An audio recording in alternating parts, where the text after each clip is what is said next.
ஒரு மாநாடு, இளைஞர் மாநாடு மாதிரி நடத்தினாங்க. எப்படி? இளைஞர் மாநாடு மாதிரி. அங்க ஆனா இளைஞர்களே இருக்க மாட்டாங்க. ஆனா அங்க ஒரு இளைஞர் இருக்காரு. அவங்க அப்பா பையன், அவங்க ரெண்டு இளைஞர்கள் தான் தமிழ்நாட்டில்.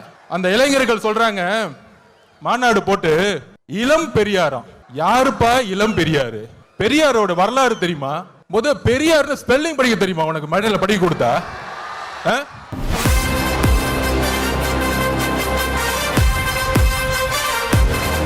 இந்த ஆட்சியோடைய ஊழலாலையும் பாதிக்கப்பட்டு இருக்காங்க.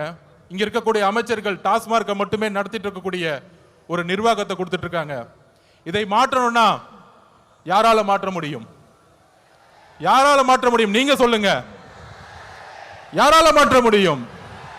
தளபதி விஜய் அவர்களால மாற்ற முடியும். எந்த கட்சியால மாற்ற முடியும்? டிவிகே.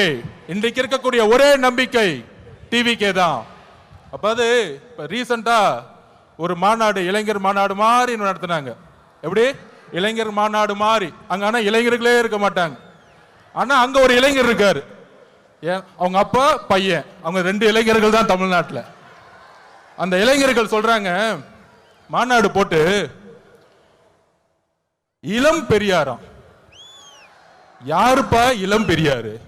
பெரியாரோட வரலாறு தெரியுமா? முத பெரியார் ஸ்பெல்லிங் படிக்க தெரியுமா உனக்கு? மழையில படிக்க கொடுத்தா?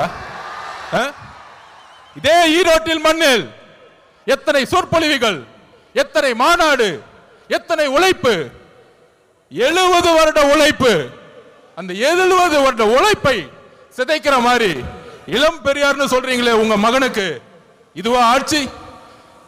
திராவிட கழகம் என்ன செய்து கொண்டிட்டு இருக்கிறது? பெரியாரை வந்து அவமானப்படுத்தும் பொழுது இதே உங்க மகன் 5 வருஷத்துக்கு முன்னாடி சினிமால சமூக நீதினா என்னன்னு கொஸ்டின் கேட்டார். சமூக நீதி தெரியாதவர் இளம் பெரியாரா? யாருங்க இங்க இளம் பெரியார்? மக்கள் கிட்ட நம்ம கேட்கிறோம், யாருங்க இளம் பெரியார்? நீங்க சொல்லுங்க, யாருங்க இளம் பெரியார்? பெரியார் அவர்களுக்கு முன்பு ஒரு தலைவர் இன்னும் உருவாகவில்லை, எதிர்காலத்திலும் உருவாக்கப்பட முடியாது. இதுதான் தமிழக வெற்றி கழகத்தினுடைய மரியாதை பெரியார் அவர்களுக்கு.